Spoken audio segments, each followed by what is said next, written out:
Good morning, my fellow Earthlings. How do you like that for an all-inclusive term, Earthlings? Yeah? Awesome. So I'm starting a trend with the Earthling thing, so help me out today. Welcome to Global Drone Regulations Takeoff. Cheesy pun intended. This is a diverse panel of subject matter experts from around the globe. As Dawn said, we will address here in this panel a wide variety of topics, starting with a general regulatory overview for each part of the continents, and then dive just a little bit into beyond visual line of sight, remote ID, and UTM. UAS traffic management. So I'll now ask my panelists to introduce themselves in 30 seconds because their full bios are online. Like Dawn said, it's about connections, so please reach out to those bios online. And if you feel the need, connect. So I'm going to start with Joanna, and I'm going to give each of you 30 seconds to just briefly tell the audience who you are, your highlights. Thank you, Sarah, for this great introduction. I'm honored to be here. Thank you, Dawn Zoldai, for inviting me. I'm super excited to be at this conference and learn more from other experts in my panel and the following panels. I have been working in the aviation industry since 2005. I've been supporting airports, airlines, aircraft producers, and drone operators. And I organize aviation events from time to time in Europe, and also I try to focus on unmanned industry. Thank you. Thank you, Joanna. Enno. Good morning. My name is Enno Umo. I'm the co-founder of Global Air Media, Global Air Drone Academy, and also the chairman of the African Drone Forum. Been in the industry since 2015, and I talk about my evolution from a pilot to a drone service provider to now consultant, where I'm able to help drone companies with different strategy and how to implement these tremendous applications that we're seeing all over. So very passionate about entrepreneurship and helping drone businesses grow, and excited to be here today. Thank you. Thank you. Good morning. My name is Lisa B., and I'm the Director of Air Traffic Services for Viasat. I have a long history in air traffic control and air traffic management, and I do a lot of work right now with ICAO standards development, and specifically the command and control link for UAS. So my focus really is on beyond visual line of sight.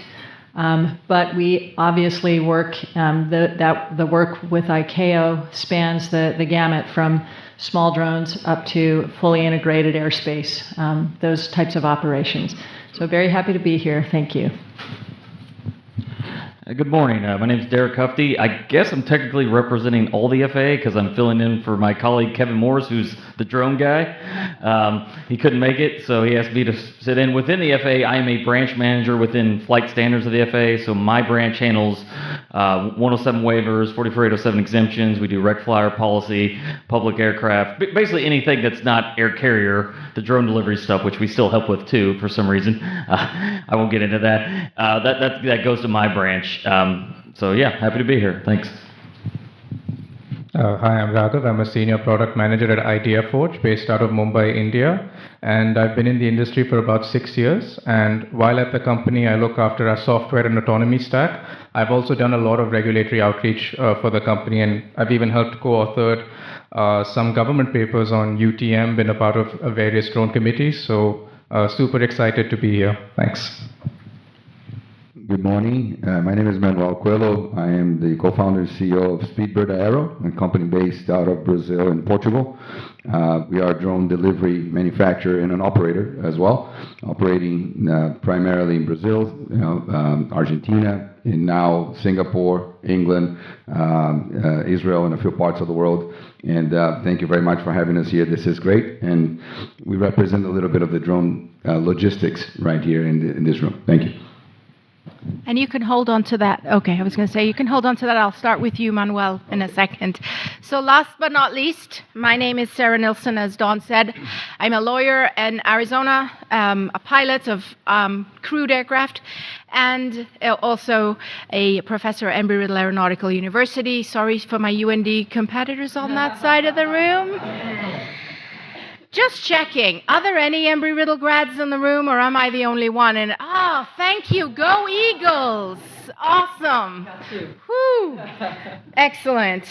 So let's start off with talking general regulatory schemes in these parts of the world. And I'm having Manuel hold on to that one. Please start us off by, in 2 minutes or so, give us a brief general overview of Latin America's drone laws. Well, I think the Latin America drone laws reflect a little bit of the political turmoil in Latin America as well. Different flavors, different takes. We're working very hard with, the ANAC, which is the Civil Aviation Authority in Brazil, as I believe they lead the pack when it comes to the convergence of these laws, right? So Brazil is setting the way. Back in 2017, we left the U.S. I'm an Arizonian as well. So we left Arizona because the laws in Brazil, the RABC 94, which is, encompasses all the laws and regulations for the drone delivery industry, was a watershedding event for us, right? Back then was fantastic. Now it's outdated. They just launched a new public consult, right, where it's going to be, they will be changing the laws very soon.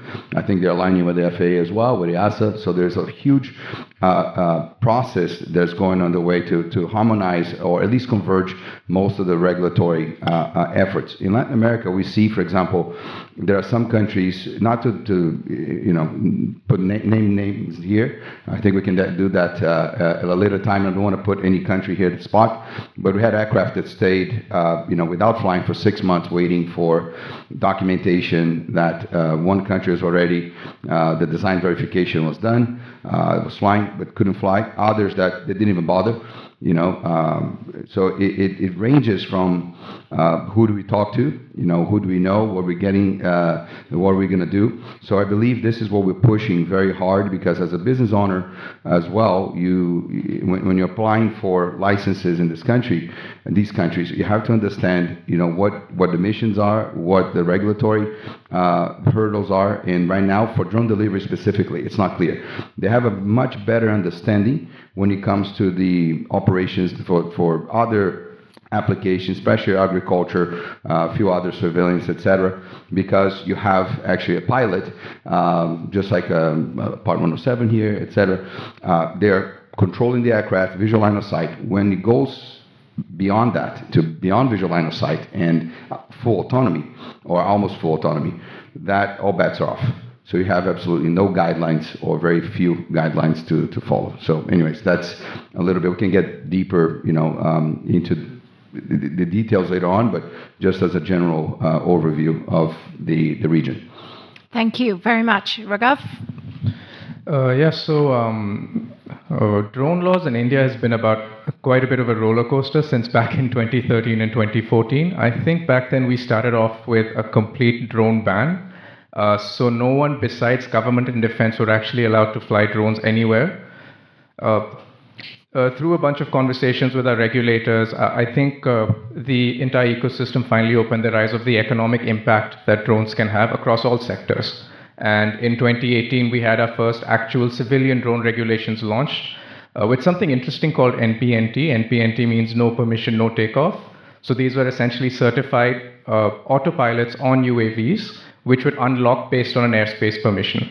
So you couldn't actually take off your drone without having a encrypted permissions file loaded onto your UAV. There were some issues with scaling that. So after a bunch of conversations, we sort of arrived at a place where all UAVs above 250 grams need to be type certified. So whether you're flying VLOS or whatever, you need to have a type certified UAV. Similar to what we have here in the US, you also need a DGCA certified drone pilot. DGCA is like our FAA. And broadly, we're at least at a situation where we have a clear view of our airspace, so we can go online on Digital Sky, which is our FAA drone zone. You can see a map of India. You can see where the green zones are, where the ATC control zones are, where the no-go zones are. And as long as you have a type certified UAV, you're good to fly. So that's a huge, huge change to where we were back in 2013, 2014, and interestingly, our type certification scheme, India's type certification scheme, is public, so all of you can go and see it. It's actually a subset of the manned aviation rotorcraft certification scheme. I'm forgetting which part it is, but it's very interesting, and we have, I think, now 20 plus certified UAVs in the country, 3 of which are from my company. So it is picking up quite quick, and it should be really, really interesting to see the industry growing moving forward. But yeah, really exciting times for us in India right now. Excellent. I'm looking forward to hearing more. Derek, yes, for the FAA for the United States laws. Well, I'm really excited. Thank you, two gentlemen, because for saying that your countries you're representing are complex. Because I was going, oh gosh, how am I going to explain drone laws in the U.S. in 2 minutes? So let's start off. I think about 2012. I don't know, Lisa, you can probably correct me. When Congress said a drone is an aircraft. So guess what? It's treated like an aircraft. All the laws apply that are currently existing. So obviously, I think everybody in the room, everyone knows we have Part 107. That's below 55 pounds. I call it the realtor rule. Don't quote me on that, but it's a great rule for, a realtor to go get his remote pilot or his or her remote pilot certificate, fly line of sight, not over people, and take some pictures or scan the roof and things like that. But anything beyond that, you want to do multiples, you want to go BVLOS, you want to operate from a moving vehicle, you have to get a waiver. So we have the FAA Drone Zone does that, and that goes through my branch, and we've gotten pretty good at addressing the waivers and approving them. Our current challenge is above 55 pounds. That's treated like any other manned commercial 121 general aviation aircraft. So you have to get an exemption. You have to get a thing called a 44807 approval, which I think back in 2012, Congress said, okay, the Secretary of Transportation can say, despite not having a airworthiness certificate, these aircraft are safe enough to operate in the NAS. So you have to get that, and you got to get an exemption for many parts of Part 91, 61 you're not meeting. So like, hey, do I really need a commercial pilot certificate to fly a 60-pound drone? Probably not. So you have to actually petition for an exemption from that. Beyond that, so we have 137s, agricultural, we have 135s. That all those rules still apply. So you have to get a 135 certificate. You got to get a 137. And we've made good strides on kind of expediting and making a more efficient process to get that, but you still have to go through all that. And then Rec Flyer is 44809. You have to go through the trust process, go online, get your test. So every Billy that goes by a drone from Walmart knows exactly there are some rules. You can't fly, at the airport and everything like that. So, so we're making progress, but it's a little convoluted right now to operate a drone. Sometimes I'm sure I'm going to get 1,000 questions this upcoming week about how do I do this and that. So, but we're making progress. So, thanks. Thanks so much. We're all member countries, all 193 of us, of ICAO, the International Civil Aviation Organization. And Lisa, I think you're going to talk to us about the ICAO perspective for drones generally. Sure, and as Don mentioned at the beginning, I don't work for ICAO, and I can't actually represent ICAO. I have to say that because if my ICAO folks see me talking about ICAO, they need to get the qualifier. So ICAO, its mission is really to ensure safe aviation, and a key aspect of that is harmonization, global harmonization. So we want a safe and efficient airspace system globally, and in order to maximize safety and maximize efficiency, ICAO encourages harmonized procedures, harmonized policies, and harmonized regulations. When they develop annexes, which are standards that the treaty companies, the treaty signatures say we're going to comply with those, and when they develop guidance materials, they don't do it from scratch. They're basically, the starting point is what is happening in various states, what is happening in various regions. Those inform the work of ICAO. And so when ICAO has done a number of things in the small UAS realm at the behest of its member states, including developing model UAS regulations, including developing a model UTM framework, and those model regulations were informed by countries such as the US FAA, such as the UK, such as they basically surveyed a lot of member states to say, what are you guys doing right now? And trying to get a framework, a model, and it's all guidance, framework in place that says, so in the US for Part 107, a small UAS is under 55 pounds, and in the ICAO terminology and in Europe, an open category UAS is under 55 pounds, only it's in kilograms. And so the frameworks are very common. So one of the questions that you hear batted about is, well, what's better, Part 107 or the SORA process, for example? They're really different. SORA is a specific operational risk assessment. It's the JARIS process, and it's kind of aligns pretty good with the European construct. With Part 107, if you want to get an exemption to a specific part of Part 107, you would then go through the FAA's process to apply for a waiver. And for both of those processes, while they use different terminology, it's basically, there is a lot of commonality.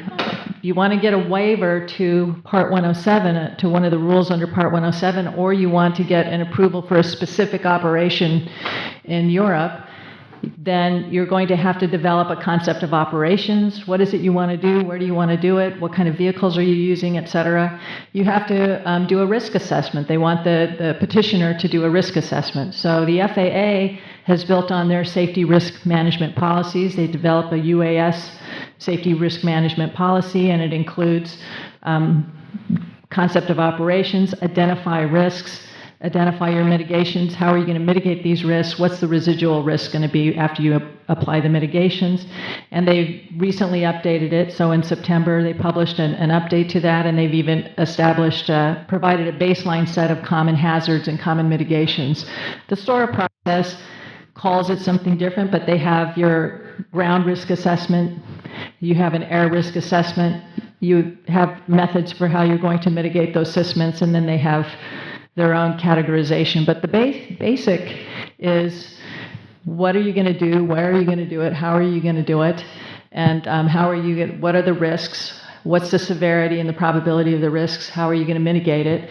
And so there's actually a lot of synergy. And so the ICAO, the other aspect of developing global regulations, and the states are doing it too, is it's such a new industry and technology is burgeoning so quickly that they're taking incremental steps. We're going to really get our act together with the low risk, then get into the moderate risk. We're going to learn as we go. And then we start at a basic level and we build on that with our knowledge. One thing you don't want to do with global standards is be too prescriptive or too detailed, because it takes years to get them changed. It's not just developing them, it's the coordination then with all the other panels, and then you've got to do this global member state coordination. So we try to do, when it's a treaty, a kind of a higher level, and then lower level guidance materials, because those are easier to get modified. They're taking to UAS types of standards and guidance materials. That's wonderful, Lisa. And just so you all know, we're going to talk more about risk in the 1250 panel. So keep your eyes focused on that. That's awesome. Eno. Yeah. My apologies. No worries. Yes, so from an African perspective, of course, it's a very diverse continent. So we have 54 different processes, different ways of regulating aviation and other processes. So what I've seen is some of the industries that have really thrived. Of course, you have the zip lines that have been operating since 2014. Some of you may have seen, I think last week, they actually hit their millionth delivery. A significant portion of that is from Africa. So they've been in Rwanda since 2014. They've also been operating in Nigeria and Ghana and Kenya as well. I was talking to Derek just now about some of the processes just to get licensed, and the barrier to entry is much higher than we have here in the US. So most countries have a process where you have to be certified by a local training academy, and there's only so many. Of course, in these countries, you have to pay upwards of $1,000 to $2,000 just to pass that base level certification, where here in the US, we have about $175. You study for a theoretical test, and you have your license there. So in addition to the theoretical test there, you also have to do a practical in-person test with the drone to demonstrate you can actually operate. So the average, of course, citizen is not going to be able to afford these type of prices and the barrier to entry. That leads to a big problem where we see tens of thousands of drones that are being flown illegally because there are no really processes to actually certify the ones who want to be responsible and are passionate about it. But there are some bright sides to it. We have an organization called the African Drone Forum, which essentially is the largest professional network of entrepreneurs and professionals on the continent in Africa. We see that entrepreneurship, of course, is at the forefront. One of the programs that we participated in was called the Kenyan Drone Business Competition. And during that competition, we actually had about 150 applicants who applied to pitch their business. And then you go to a country like Nigeria, the largest country on the continent, and we had about 965 applicants from there. So you can really see the passion when it comes to how to start a drone business, how to really follow some of these processes. Of course, a lot of the natural resources that we see on the continent, from mining to agriculture as well.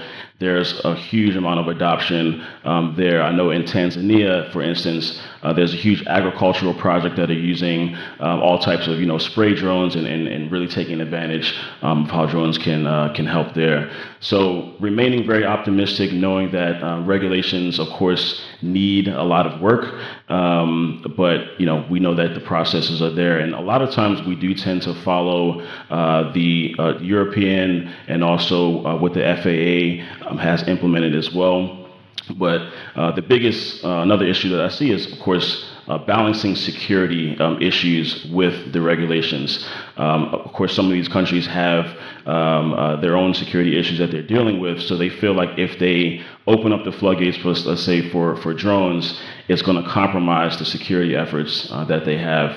So this leads to a very, very complex integration, but with partners and again with harmonizing, of course, some of the laws as well. We're hoping that these can change and improve in the future. So awesome, Enno. And last but not least, Joanna, for Europe. Thank you. So drones became extremely important for European regulators in 2015. I always divide for myself drones who are flying for business and drones who are flying for passion. So in Europe, drones became quite hostile to the safety of controlled traffic management in 2015, and we had many awareness campaigns across Europe educating people with no education, with no aviation background, how to use drones. We educate them about the airspace structure, about the principles of flights, but it was clear for the local civil aviation authorities and also European Commission that we have to do something with it in a systematic way. And that's why we have the new law for all European countries. It's called 945 and 947.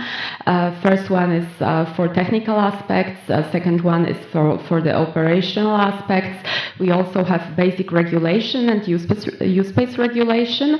And all this helps drone companies to operate safely and to do the drone business.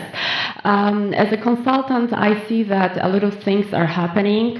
For instance, three great drone companies from Europe, Mana Drone Deliveries, Avi, and also Flying Basket from Italy, just received a look. So the organizational approval to do drone operations. And many companies are doing their operations based on SORA, and some are operating in all countries in Europe. Some are just operating within their own small country. So in Europe, I see that European law is helping a lot. So, however, some companies are saying that after the new law for the drone sector, it became more difficult because some CAAs created the drone law before European regulation. For instance, in Poland, we had BVLOS regulation in 2016. So for some companies, right now, BVLOS flights became more complicated. However, I guess that the new law made it more clear how to operate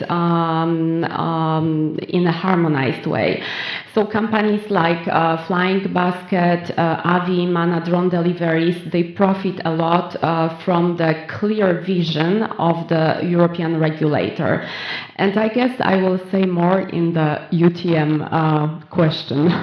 That's awesome, Joanna. I was going to go next to beyond visual line of sight and how it's treated in these different regions of the world. Joanna, you started mentioning some small things about BVLOS. Why don't you continue, and then we'll pass the mic down and give each person a couple minutes to... Of course.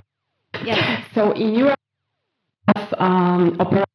centric regulation and risk-based regulation, and our drones can fly up to 120 meters above ground level. We have three categories. So the first category is called opened, and drones that have maximum takeoff weight up to 25 kilograms can fly in this category. They can fly visual line of sight, and also without no authorization or approval from our Civil Aviation Authority. We have another category called specific, and here we need the approval of our Civil Aviation Authority, which can be done by Light Unmanned Certificate, SORA, so Specific Operation Risk Assessment, or we can also get authorization.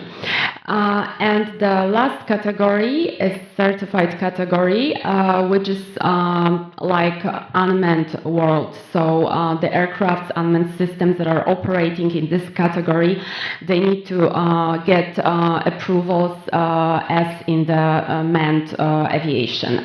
I guess that most European companies are operating in the specific category, and they find it quite difficult. However, they are not discouraging, and they are I see that drone use cases are growing. One of the last Harvard Business Review's report showed that one Central European company is offering to its clients, industrial clients, 87 use cases and 87 applications of drones. So it shows that there is a huge industrial need to use drones in the business. And I think that the new perspective of a European regulator is helping to promote multiple drone use cases, because the industry likes certainty, and with the new regulation, for instance, energy sector or aviation sector is willing to use drones in its business. In France, I see, for instance, EDF company, GDF Suez, former Areva, so nuclear power plant companies. They are all using drones in monitoring and inspection. And in Poland, we have airports that are investing in the drone use cases. For instance, drones inspect runways, or they inspect ground handling operations, which shows that the important blue chips industries have a lot of trust in drones. And why do they have trust? Because the regulations are good, and they are providing the right basis for the business to develop. Thank you. Enno. Yes, so I mentioned Zipline earlier, that's been operating on the continent for some years now. We also have Wingcopter and Avi, that was just mentioned as well.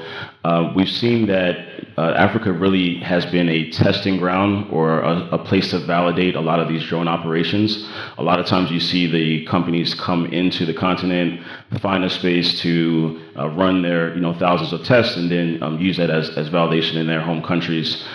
So from that sense, we've also seen the creation of these drone corridors that these designated spaces where you can operate and conduct your research and development without so much CAA involvement. It's a space that has already been pre-approved to run these operations. So we continue to see that trend moving forward. Of course, a lot of the attention when it comes to BB-loss and delivery is on healthcare. So we've even seen, during COVID-19, they were testing delivery of vaccines and collecting samples and so on and so forth. So with as less traffic, air traffic than we see here in the U.S., it makes it a little bit easier to approve, BB-loss operations because you're not dealing with so much, traffic in the air. But there are, of course, still a lot of bureaucracy when it comes to getting the approvals and what it takes to actually operate there. We are seeing the development of homegrown manufacturers as well. There was a report that came out from Drone Industry Insights that talked about the amount of funding that's going into these companies, and of course, Africa is not getting as much as we need. So we are looking for more investment opportunities and just exploring the vast natural resources that we have there. As far as other opportunities, we really see that educational universities are also taking this opportunity to create partnerships with universities that are stateside and also in Europe as well, to really understand from an educational research standpoint what needs to be done to empower the next generation so that they can now go out and develop these systems as well. So again, remaining very optimistic, but knowing that we can see the challenges along the way. Wonderful, thank you. Let's keep this to a minute so we can get to remote ID and UTM. Systems panel is doing all of the development work to implement a global infrastructure from a regulatory perspective and guidance perspective for BB-loss operations, and specifically for the integration of remotely piloted aircraft systems into international IFR airspace. That panel is working on a number of annexes. We have draft Annex 10, Aeronautical Telecommunications, which would be addressing standards and recommended practices for your command and control link capabilities. Detect and avoid annexes to provide the rules for how should detect and avoid technologies work. There's a draft manual that's just starting initial coordination now. They'll be identifying amendments to the airworthiness annexes, aircraft operations annexes, training annexes, air traffic services annexes. And the work is very, very intensive right now because they are trying to get to start the coordination process through the Air Navigation Commission later this fall and start that 2-year process. So we have very active work going on in ICAO. As I mentioned at the beginning, Viasat as a satellite service provider, we're very interested in the global communication capabilities, so the pilot to vehicle communications, and we've been, in addition to working on the command and control link manual, one of the things that ICAO has to come up with is what is the structure for required link performance? And how do we give guidance on what required link performances should be at a global level? Because the environments vary all over the place. And so where are you going to be flying? What are the different levels of automation and autonomy of these different vehicles? Do we just give them a framework and then say, everybody go? But what happens is then everybody's going to have different required link performances, or should we give a baseline set of here are some required link performances to start with, and then you do your safety case analysis. When I say required link performances, I'm talking specifically about the performance of the link between the pilot and the vehicle. And so that's kind of a new area of we've developed an Annex 10 requirements, we've developed the manual requirements, and now we're going back and saying, well, in order to really finish this work, we have to get our heads together and come up with required link performance framework and probably some baseline cases. So that work's moving forward, and they're also have just spun up a new study group, the Advanced Air Mobility Study Group. So all of those things are going to be dealing with your beyond visual line of sight, working towards international harmonization, and to be able to provide guidance. And the states actually all participate in that effort, states and industry. Thank you. Hold on to the mic, Manuel, please. I'm going to do this in the interest of time. We were going to delve a little deeper into remote ID. We're going to skip that because there's a panel later on at 4:10. So what I'm going to do now, so that we have in the last 10 minutes, we're going to talk a little bit about UTM. But first, Manuel and everybody down the panel, do you have remote ID in Latin America? Just a yes or no? No. Okay, now let's go into UTM. Tell us a little bit how UTM is going, and you got a couple minutes. The government sets what frequency, what infrastructure you need to have. So the Air Force is opening up the backbone, right? And companies that want to develop to be connected to that backbone, okay, they have to be authorized, they have to be vetted, and then obviously you become a service provider in the area. So we don't believe it will be one central UTM. There will be multiple UTMs competing, just like, Verizon and T-Mobile and other companies here. Excellent. And Raghav, remote ID in India, yes or no? No. Okay, Lisa, UTM with ICAO. Okay. Well, first, remote ID is an aspect of the ICAO Aviation Trust Framework, and there are links where folks can request a session ID consistent with the ASTM remote ID standard.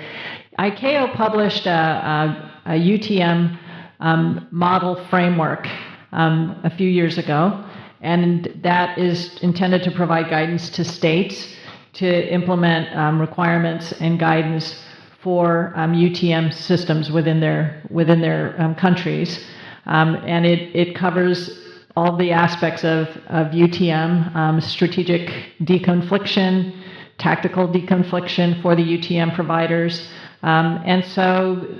Yeah, there is no way that air traffic control is going to be able to manage millions of drones. You probably have between 10 and 20,000 commercial air transport aircraft in the world right now. Now translate that to millions of drones. So it's going to be incumbent on UTM service providers and drone operators to be able to deconflict both strategically and then tactically. So ICAO has put in that framework. I'm sure at some point it would be updated as they learn and grow. Excellent. Henno? Yes.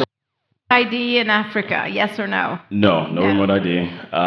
As far as UTM, as I mentioned before, with a lot of these countries that have much less air traffic, it will be easier to implement a version of these UTM systems. But of course, we are looking at just over 50% that have full regulations for drones in place. So I would say the priority is getting the regulations in place and then moving on to how to involve these systems. But as was mentioned before, these service providers are being tested primarily in South Africa and Kenya and Rwanda as well. So we're looking to see the results of those initial tests in the next couple of months. But I do see this as not something that's going to be as complex as, let's say, the U.S. With the less, air traffic. That just makes us, more optimistic about it as well. So. Wonderful. And Europe, remote ID? So in Europe, we have obligatory remote ID from 224. And when it comes to the U-Space, we also have regulations that help to create services within the U-Space. The term U-Space was first used by Violetta Bulc in 2016 at the high-level conference on drones in Warsaw in Poland. And after this conference, we have signed a declaration, Warsaw Declaration about unmanned sector and also U-Space, the future U-Space.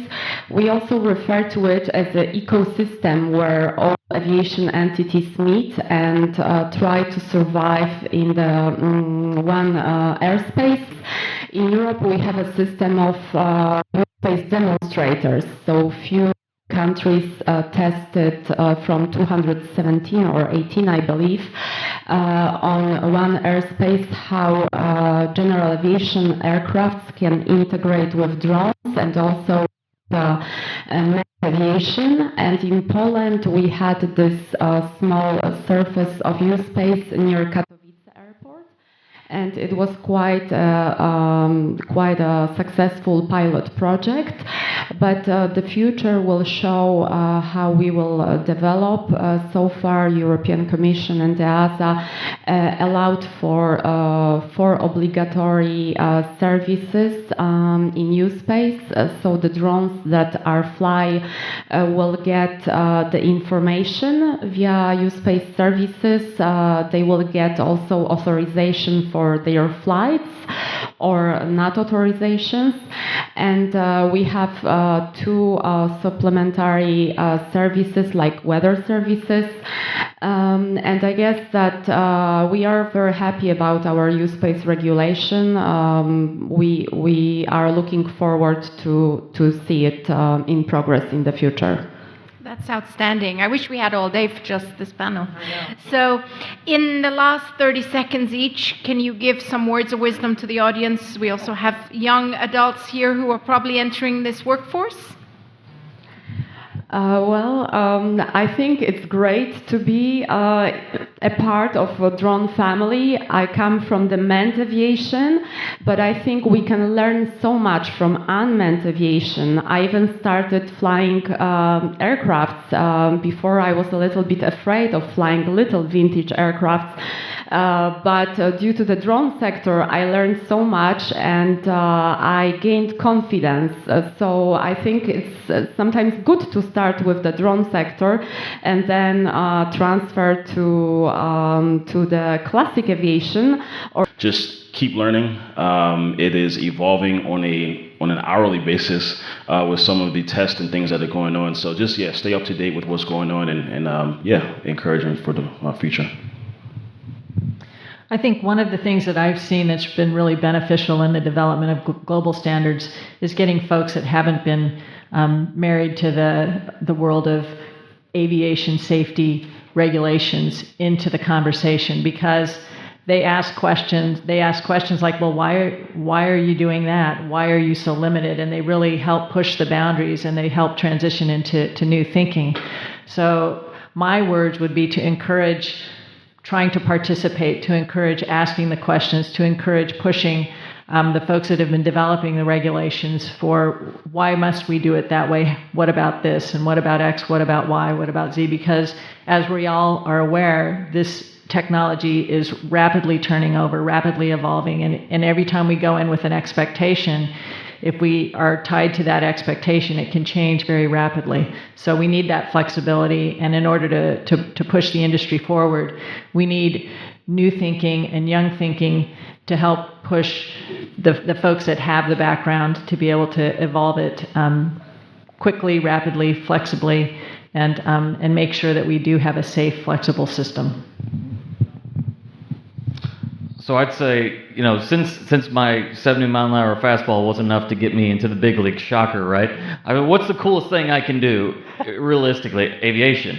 And that's the great thing about drones to me. It's a low bar. You could go buy $100 drone kit and build it in your basement, and you're in, and now you're flying. You go get your remote pilot certificate. That's $150. You're a pilot now. And manned aviation, it's a pretty high bar. You talk to any manned pilots, like I either did in the military or my parents were rich or something. So I think that's great for the younger folks in here. Yeah, stick with drones, focus on the technology, all the great aspects. I mean, we're doing so many great things with drones, agricultural spraying, drone delivery, healthcare, security inspection. So it's a really great time to get in aviation and really merge that technology. And then overall, I think in the U.S. we're really making progress. The 108, the NUBO rule, hopefully that's going to normalize ops, fingers crossed.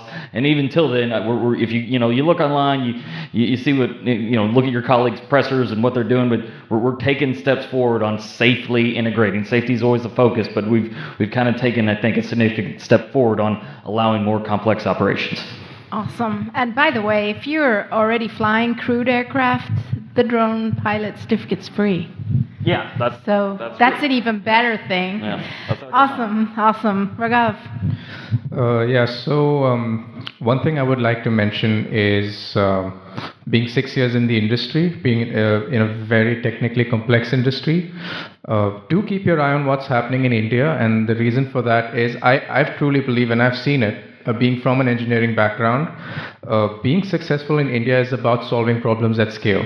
And the way the drone industry in India is evolving, we're starting to see some pretty interesting solutions coming out. Like my own company, we've always pushed the boundaries on what kind of performance you can get from a UAV. Even on the regulatory side, right? The way we have type certification on VLOS, the way we've thought about UTM.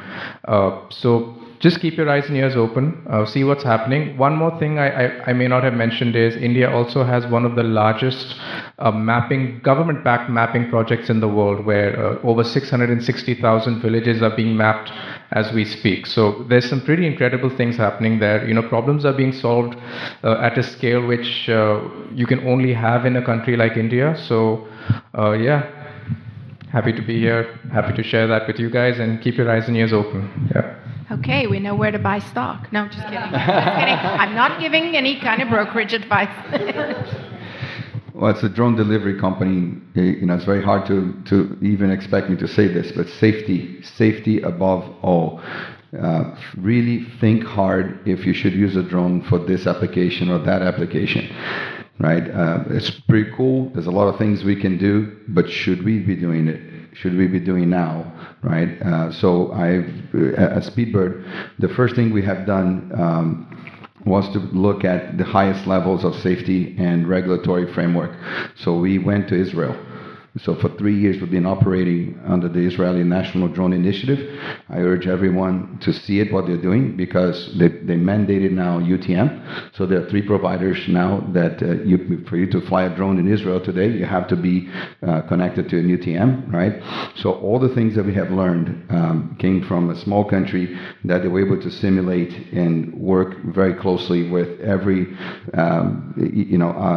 agency of the government to allow, for example, flights from an active airport, fly over people, and UTM and remote ID and other things. So I think if we look at taking small steps towards a bigger goal, right, even in a big country like India or US, Brazil, Europe, and I think everyone is doing exactly that. So thank you for this opportunity. Wonderful. Could you pass the mic back down to Joanna? She has one last thing to say, and then I'll close up. You guys have been great, by the way, time-wise. Awesome. Yeah. Love it. So I just wanted to say the last thing, that when I started to work in the drone industry, classic manned aviation looked with this big surprise on small drones, which is not the case anymore. I think classic big aviation, so airlines, ground handling companies, airports, they welcome and support drone projects. Together with Dan Zoldai, we had a pleasure to participate in a big debate at Amsterdam Drone Week devoted to investments of manned aviation in the drone sector. And I see this tendency happening around the globe. I think the drones are so much more welcomed right now in the manned aviation, and they are supporting manned aviation. I also recommended mixing the general aviation business with the drone business in my book, written together with my 3 colleagues, 2 from EASA and 1 colleague from Lot Polish Airlines, who is a general aviation pilot and an airfield owner. We provided some recommendation how to engage with the drone business for the general aviation sector. The book I have here is in Polish, but who is interested, I can provide the digital version later on mail in English. So thank you so much, and thank you, Sarah, for this wonderful panel. Thank you so much. And talking of books, I've got a free gift that I could not stuff into your bags because of the fact that, number 1, it's an ebook. Number 2, it's published by Embry-Riddle and continually updated by myself and my wonderful students at Embry-Riddle. It's called Drones Across the World, and it's currently at 8,000 some pages, so please do not print it out for the love of all trees. We update this like at least every week, sometimes every day if something exciting goes on. And since 2024, we've added a section for every country on AAM, because now AAM is part of the drone world and the classic crewed pilot world. So we offer that free of charge thanks to Embry-Riddle's open education resources. And on that note, I want to thank all you lovely Earthlings for putting up with us. We are exactly on time. Thank you for our panelists.